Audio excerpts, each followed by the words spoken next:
आज के वीडियो में आपको एक ऐसे युवक की कहानी बताने वाली हूँ जो अपनी जीत के आगे किसी की नहीं सुनता था। नतीजा जानने के पहले आज की पूरे वीडियो में हमारे साथ बने रहना होगा। शहर में रहने वाला एक बड़े कंपनी के मालिक रतन राजपूत रहते थे। उसके दो बेटे थे। बड़े का नाम धर्मेश था जिसे प्यार से धर्मा कहते थे, और छोटे बेटे का नाम परमेश था जिसे प्यार से परमा कहते थे। रतन राजपूत के घर में ऐशो आराम के प्रत्येक वस्तुएं, बंगला, गाड़ी, नौकर चाकर थे। रतन राजपूत की पत्नी हमेशा बीमार रहती थी, इसलिए बड़े बेटे धर्मा की उम्र 7 वर्ष होते ही एक अच्छे हॉस्टल में डाल दिया था। धर्मा को हॉस्टल में मन नहीं लगता, उसे घर की याद आती। सप्ताह में प्रत्येक रविवार को उसके मम्मी पापा धर्मा से मिलने जाते। ढेर सारे खिलौने, फल, बिस्कुट आदि लेकर जाते। दोनों भाई दिन भर साथ रहकर खेलते। शाम होते ही धर्मा को छोड़कर सभी वापस घर आ जाते। उस समय धर्मा बहुत रोता। हॉस्टल की वार्डन उसे समझा बुझा कर रखती। धर्मा अक्सर माँ को याद कर देर रात में सोता और सुबह लेट से जगता। लेट जगने के कारण वह सुबह का प्रार्थना में देर से पहुंचता। कभी उसके शर्ट के बटन खुले होते तो कभी कॉलर अंदर से मुड़े होते। यह देखकर हॉस्टल के अन्य बच्चे इसका खूब मजाक उड़ाते। वहाँ के शिक्षक और वार्डन सभी धर्मा को बहुत दुलार करते।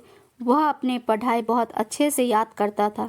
हर बार क्लास में वह फर्स्ट आता। कभी कभी परमा पापा को लेकर हॉस्टल धर्मा से मिलने जाता और परमा को कहता, देखो तुम्हारा भैया हर बार फर्स्ट होता है, एक तुम हो जो पढ़ने में ध्यान ही नहीं देते हो। परमा को अपनी बेइज्जती होते देख भैया के पास वह रुकना नहीं चाहता, जल्दी से घर जाने की जिद करता। उसके जिद के आगे पापा को जल्दी ही वापस हो जाना पड़ता। आए दिन परमा नई नई चीज़ों का डिमांड करता। वह जब क्लास 5 में था उस समय वह पापा से जीत करके एप्पल का मोबाइल ले लिया था। इसका अधिकांश समय मोबाइल देखने में ही गुजर जाता। बीमार माँ के बातों का अनसुना कर देता। पापा जब घर आते तब तक रात को परमा सो जाता। धर्मा के स्कूल में छुट्टी होने पर वह घर आता।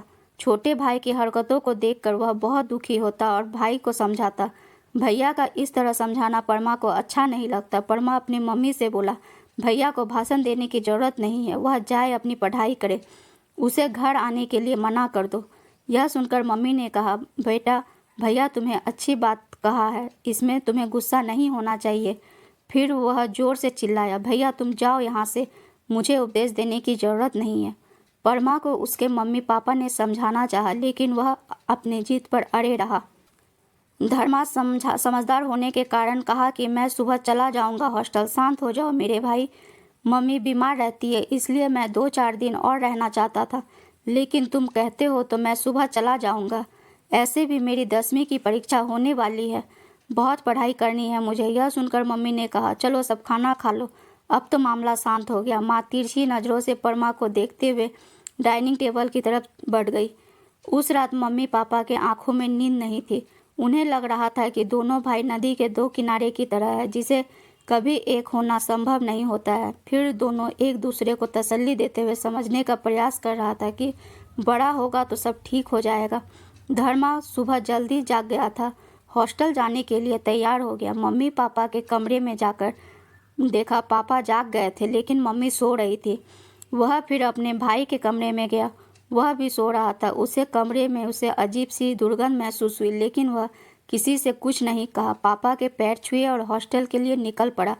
पापा ने कहा, मन लगाकर पढ़ाई करना बेटा, यहाँ की चिंता मत करना, बड़ा होगा तो वह समझदार हो जाएगा। अब आगे के वीडियो में हम जान पाएंगे कि क्या होता है जब परमा के स्कूल से कॉल आता है। क्या परमा मम्मी पापा के समझाने पर समझ जाता है या नहीं? तो बनी रहिए हमारे साथ इस वीडियो में अंत तक, इन सवालों का जवाब मिल जाएगा। परमा भैया को हॉस्टल भेजकर मन ही मन बहुत खुश था। उसे बात बात पर टोकने वाला अब कोई नहीं था। उसका मनमानी दिन प्रतिदिन बढ़ता चला गया। वह वर्ग 8 में पढ़ाई कर रहा था। अब तो अपने दोस्तों के साथ देर रात तक घूमते रहता। मम्मी अगर कारण पूछती तो 10 बहाने बना देता। पापा अगर कुछ कहते तो उस पर चिल्लाकर शांत कर देता। गुस्से में पापा कहते, जाओ जो करना है करो, जीवन में बहुत पछताओगे। इन सब बातों का परमा पर कोई असर नहीं होता।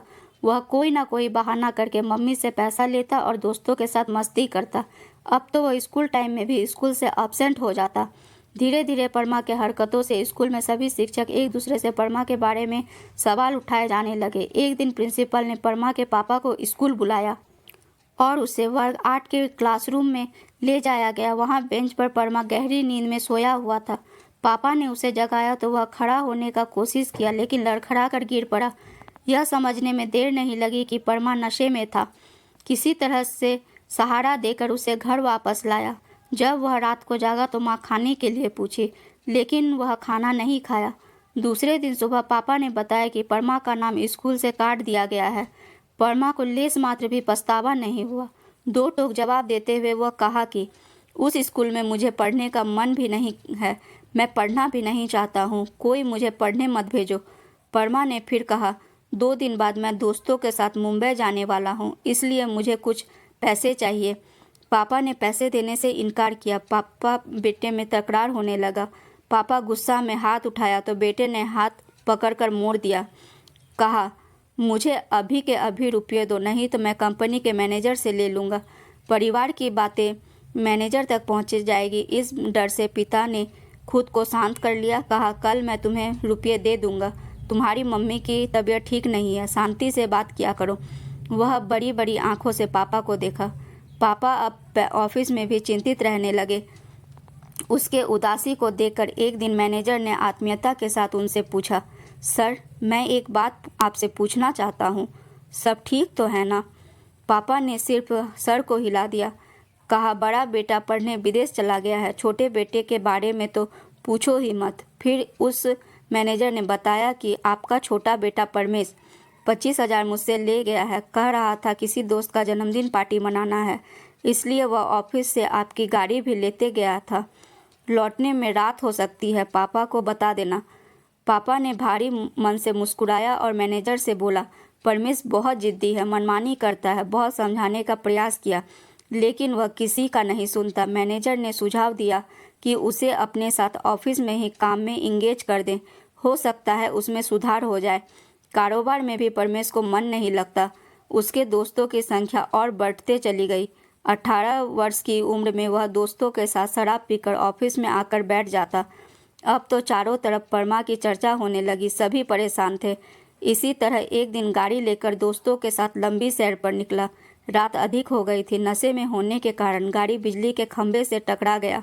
गाड़ी सीधे 3 फीट गहरी गड्ढे में गिर पड़ी। पुलिस के गश्ती गाड़ी ने देखा और उसे उठाया। वह लहलुहान होकर बेहोश पड़ा था। स्थिति काफ़ी नाजुक थी। पुलिस ने उसके पिता को खबर किया। पापा ने उसे बड़े अस्पताल में भर्ती कराया। उसकी स्थिति बहुत ही नाजुक थी। डॉक्टर के अनुसार वह कभी खड़ा नहीं हो सकता था। 4 सर्जरी की गई, 6 महीने अस्पताल में रहा। जवान बेटे की ऐसी स्थिति को देखते हुए माँ अपने आप को संभाल न सकी। उसे एक दिन हार्ट अटैक आ गया और वह चल बसी। आगे के वीडियो में अब हम देखेंगे कि क्या होता है जब धर्मेश विदेश से पढ़कर वापस घर आता है। क्या वह अपने छोटे भाई को देखने अस्पताल जाता है या नहीं? बने रहिए मेरे साथ इस वीडियो में। धर्मेश जब विदेश से घर वापस आता है तो वह बहुत दुखी हो जाता है। वह पापा को हिम्मत देते हुए कहता है कि वह सब संभाल लेगा। पिता उसे हॉस्पिटल लेकर जाता है। भैया को देखते ही दोनों बाहें फैला देता है। परमेश के गले लगते ही दोनों भाई फूट फूट कर रोता है। पापा के आंखों में भी आंसू भर आते हैं। परमेश भैया को इतना ही कहता है, भैया मुझे माफ़ कर दो, अब मेरे जीवन में कुछ भी नहीं रहा, भगवान मुझे मौत दे देता तो अच्छा था, इस तरह बोझ बन गया हूँ।